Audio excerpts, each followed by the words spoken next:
My name is Ted Mikulski. I'm an artist and purveyor of contemporary art.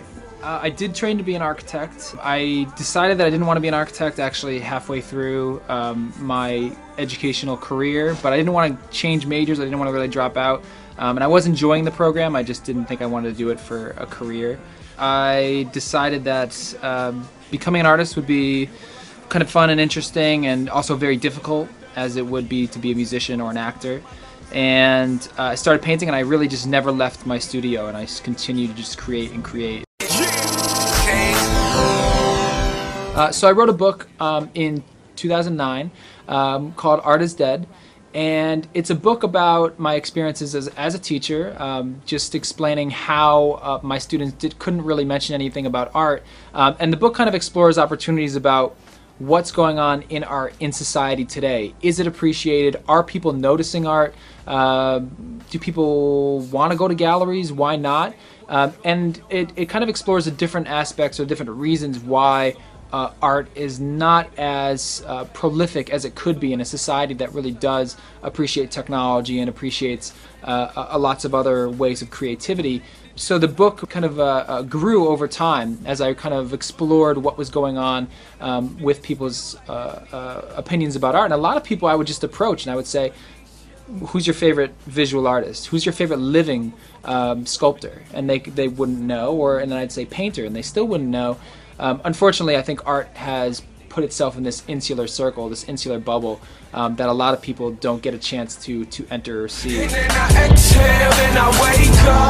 I do a lot of sort of big projects, and I had the idea to give away art as a sense of giving people something that they don't really necessarily are able to get. As you know, art has evolved. It's become very expensive. It's become sort of high-end. It's been, you know, so to use the modern day cliche, it's for the 1%, or at least it feels that way, even though it's not.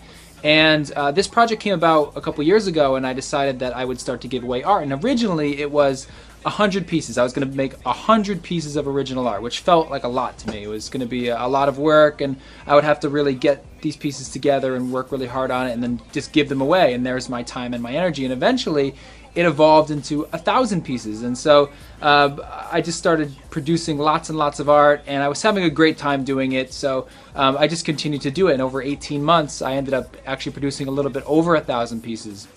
So the giveaway is going to be in New York City. It is in New York City, and it is going to be approaching people at random, trying to hand them these free pieces of art. And what's so interesting about it is that in New York, everybody's being handed something, a flyer for a club or a flyer for Jesus or something. You're always being handed something, and so a lot of people tend to just ignore those people that are giving these things away. What's going to be really interesting is now here's somebody giving you something of real value, somebody who has spent their time and their energies and produced this piece of paper or this piece of wood or whatever it is. And so the reactions to it are going to be the most interesting part. Are people going to throw them away? Are they going to take them and then sell them? I mean, anything could happen, and that's kind of the really dynamic element of this whole project, is the way that the interactions with people become. Because not only is it going to be a wide variety of people, from kids to businessmen, Wall Streeters, the homeless, it can really be anybody. And that's the really interesting part, is seeing the reactions of all those different levels of people, all those different dynamics. And it is really a personal thing. I'm going to be doing every single one of them. So it's not just, you know, dropping them off on the ground and hoping somebody picks them up. It's going to be a really interactive experience. 1,000 pieces, actually more than 1,000 pieces. I haven't fully counted. I've really stopped counting at 1,000. But they range from paper, and these aren't quick sketches. I was really thinking about doing some that are just really quick little elements of robots or the flowers or some of the little monster characters that I create. All of these are what I consider to be gallery quality. They're all pieces that I would be more than satisfied hanging on the wall in a gallery, from paper pieces to canvas work. There's definitely a few canvas pieces, pieces on large things of wood, plywood, and sort of more balanced presentation wood. and vinyl, plastics, you name it. There's a ton of different materials that I used, and I try to really vary it up. There's also photographs, there's portraits, there's a lot of variety of the work that's going out. So not only are you getting something that's original, something that's totally one of a kind, but it's also differentiates itself from the other works that are in the project as well. So there's only a certain amount of these style of wood pieces or these size paper. It completely differentiates itself.